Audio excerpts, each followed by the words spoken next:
prazer estar com todos vocês mais uma vez, falando sobre a Lei 11.671, que fala sobre a inclusão e transferência dos presos para o sistema penitenciário federal, para os estabelecimentos penais federais. É uma lei muito, mas muito importante para você que prestará o concurso do DEPEN, para agente federal de execução penal ou para outro cargo que cair essa lei também, pois é uma lei, vamos dizer assim, específica do sistema penitenciário federal de grande relevância. Então, vamos continuar a falar, vamos continuar de onde paramos na aula passada. Nós estávamos falando sobre o processo de transferência do preso do Estado para uma unidade penitenciária federal. Nós temos aqui um juiz de origem julgando uma possibilidade de o preso ir para o sistema penitenciário federal e, posteriormente, uma decisão do juízo federal para que aquele preso seja incluído no sistema penitenciário federal, nos estabelecimentos penais federais. Na última aula nós paramos em uma pergunta, cabe conflito de competência? Quem julgará o conflito de competência se houver entre esses juízes aqui? Já responderei com base lá na Constituição Federal, artigo 105, inciso 1º, a linha D, certo? Mas vamos lá. Olha só, juiz federal, decisão para a inclusão desse preso no sistema penitenciário federal. E aí, a primeira pergunta que nós fazemos é a seguinte: qual é o período de permanência que poderá ser estipulado pelo juiz federal? Nós temos um período de permanência de até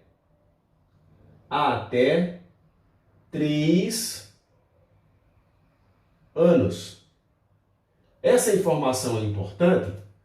É muito importante, pois aqui nós temos uma atualização, uma renovação na lei. Se não me falha a memória, pelo pacote anticrime, Lei 13.964 de 2019. Então fica ligado nesse detalhe. Que é o seguinte: período de permanência até 3 anos. Pode ser renovado? Pode ser renovado por iguais períodos. Até iguais períodos. E só que para essa renovação nós precisaremos de uma solicitação do juiz de origem, levando em consideração o quê? Os requisitos que fizeram com que aquele preso fosse incluído no sistema penitenciário federal e se os motivos que fazem com que ele esteja no sistema penitenciário federal subsistam. Então, temos esses dois detalhes, né? Temos os requisitos e os motivos, perfeito? Aí é o seguinte: se esse juiz de origem ele não fizer a solicitação, se ele não fizer a solicitação, ele ficará obrigado a receber o preso de novo no Estado. Isso é interessante. Por quê? Passou o período de permanência do preso no sistema penitenciário federal, ele, por questões lógicas, deverá voltar ao Estado, à origem, perfeito? Nós temos o segundo, se ele solicitar e o juiz federal estiver analisando. Então, o que vai acontecer?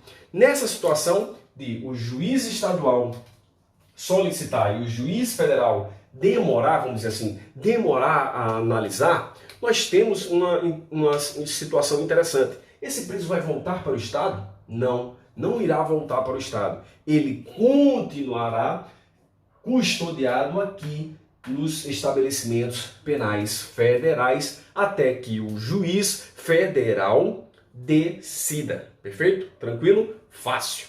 Muito fácil. Ok. nós temos o seguinte: se o juiz de origem solicitar e se for rejeitada, a solicitação for rejeitada pela Justiça Federal.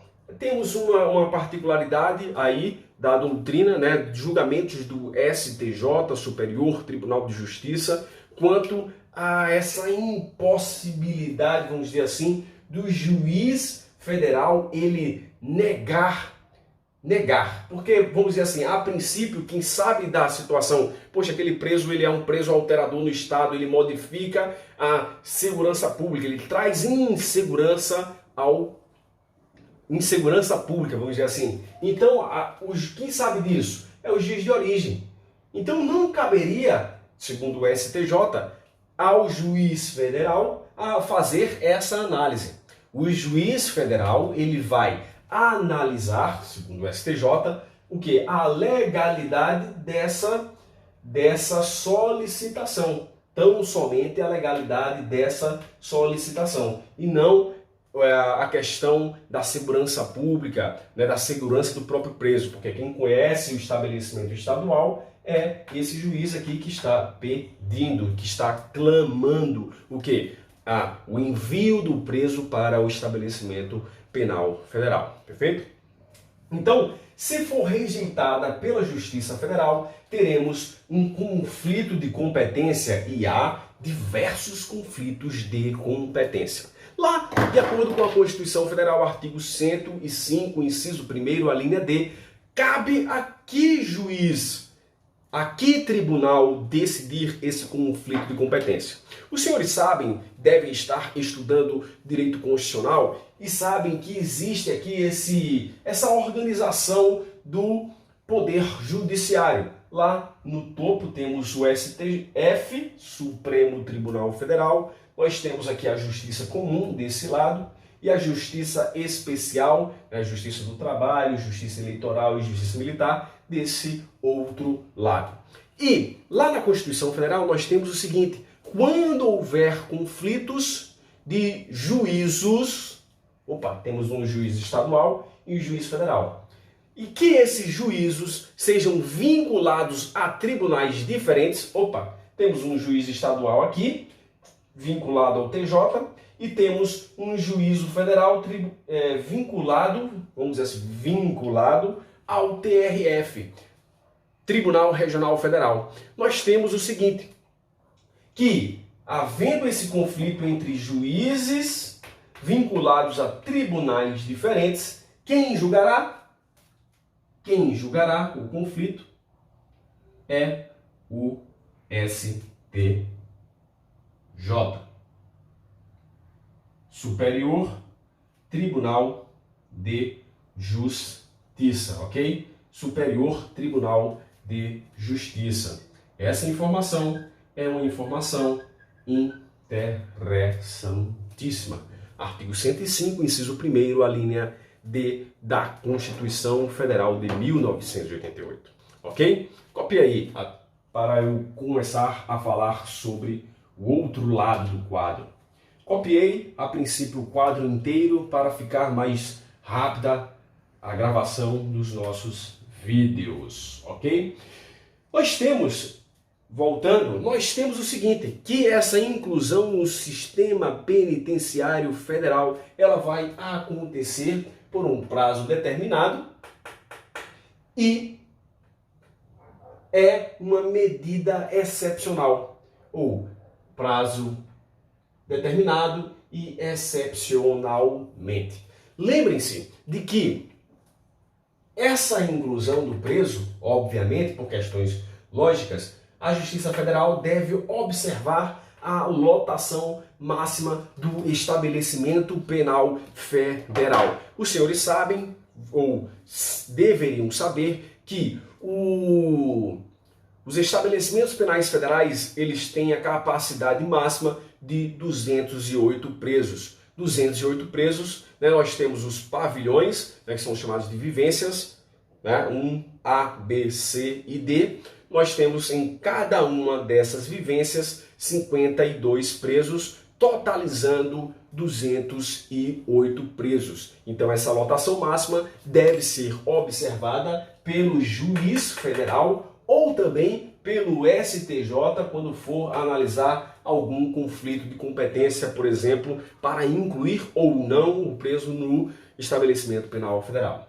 Devemos lembrar que esse número de presos, eles devem ficar aquém, abaixo da lotação, sempre abaixo da lotação. Para quê? Para que uma porcentagem, vamos dizer assim, né, um número X de vagas, de celas, ele, sempre que possível, o número de presos deve ficar aquém, sempre que possível. Né? Por quê? Porque em casos emergenciais, as celas vagas serão utilizadas. Por exemplo, temos uma mega rebelião em determinado estado e há um descontrole que a princípio, não é dominado por um estado.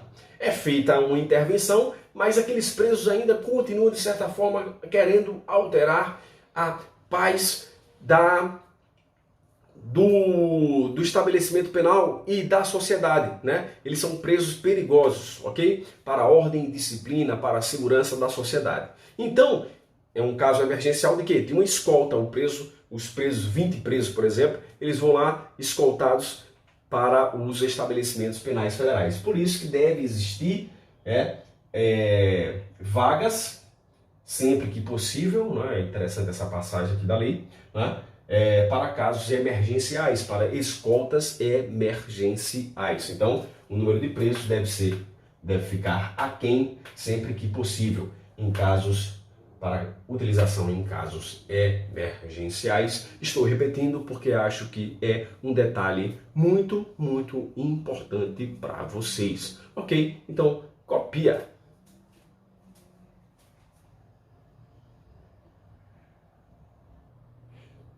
Nós temos um artigo muito importante, artigo 11A. 11A, trazido pelo pacote anticrime. Vou colocar aqui, ó. Deixa eu organizar aqui as ideias.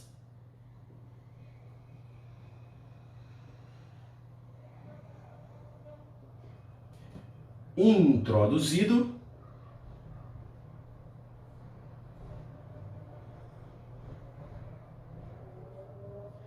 pela Lei 13.964, pacote anticrime. Esse artigo 11A fala sobre a possibilidade de algumas decisões serem tomadas por quem? Por um órgão colegiado. Vamos colocar aqui, ó. Puxar uma setinha. Então, um determinado órgão colegiado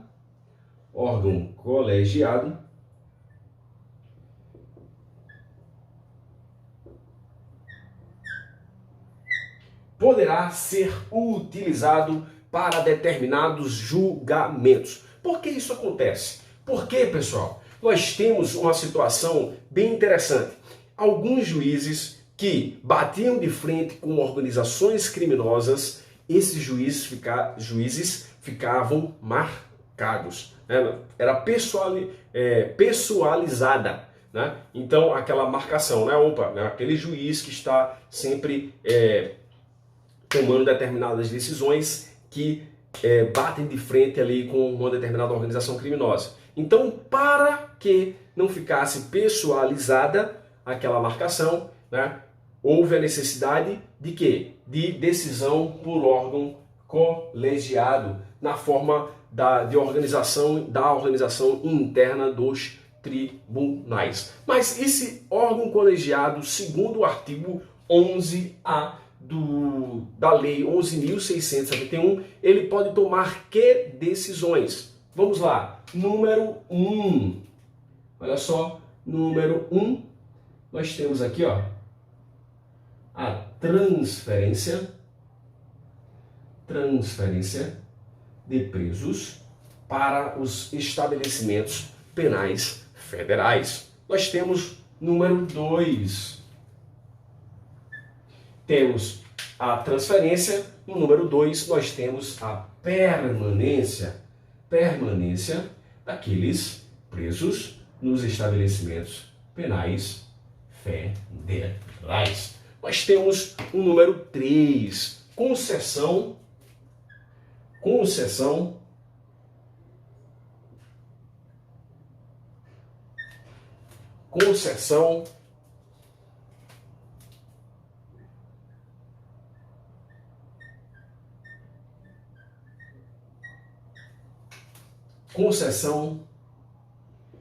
denegação de benefícios. Então, número 1, transferência. 2, permanência. 3, concessão ou denegação de benefícios. E temos também o número 4, pessoal. O número 4 é a imposição de sanções. Imposição de sanções também é possível, certo? É possível e deixo um asterisco para isso. Imposição de sanções. Aí nós temos, para finalizar, a Lei 11.671, um artigo 12 que fala o seguinte, que os estados e o Distrito Federal poderão criar estabelecimentos de segurança máxima. De segurança máxima. E aí a interpretação é de que esses estabelecimentos de segurança máxima, eles servirão para quê? Para incluir ou para serem custodiados presos, vamos dizer assim, de alta periculosidade, que preencham aqueles requisitos que estão previstos no Decreto 6877 de 2007, 2009, não falei agora, Decreto 6877. Então, nós temos que os estados deverão construir, né? Ele fala assim, os estados poderão construir estabelecimentos de segurança máxima ou adaptar aqueles estabelecimentos já existentes para a finalidade dessa Lei 11.671, que é o quê? Que é de custodiar presos, vamos dizer assim, de alta periculosidade ou que preencham requisitos especiais. Por exemplo, aqueles requisitos previstos no artigo 3º do Decreto 6877, que são requisitos, um rol exemplificativo, ok? Um rol exemplificativo. Então, com isso, nós finalizamos a nossa Lei 11.671. Tira a foto aí, ó, copia. E é uma lei, como falei para vocês, uma lei muito, mas muito importante mesmo. Vou agora gravar e postar hoje mesmo o decreto 6877, que é um decreto bem tranquilo também para nós, né? Bem tranquilo, e como falei para vocês anteriormente, ele vai complementar, vai regulamentar essa lei que estudamos agora, né? E nós veremos que existem passagens ali bastante parecidas e outras passagens controversas, e eu falei essa comparação das duas legislações de uma forma bem didática, ok? Então, muito obrigado por nos assistir até o final. Sempre peço no final para que vocês curtam, comentem, compartilhem, porque espero que vocês assistam aos vídeos até o final.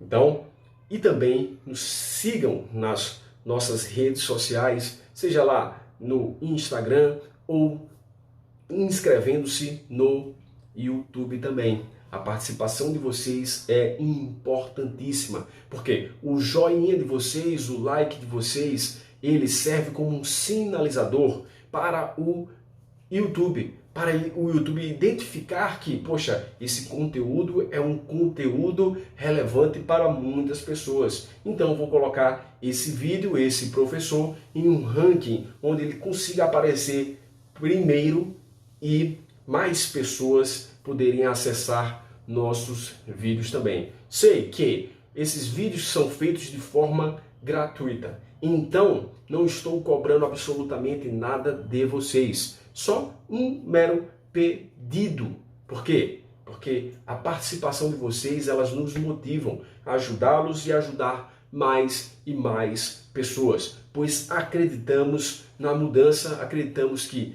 o poder do estudo pode modificar, transformar vidas. Pode, e isso acontecerá de verdade. Isso acontecerá de verdade. Depende muito de vocês. Desse lado, estamos fazendo nossa parte com muito esforço, muito suor. Esperamos o mesmo de vocês também, para nós podermos celebrar a mesma festa, fazermos a mesma celebração. Juntos, caminhamos juntos, ok? Um exército, ele combatendo o bom combate, combatendo o bom combate juntos conseguiremos vencer, ok? Até daqui a pouco.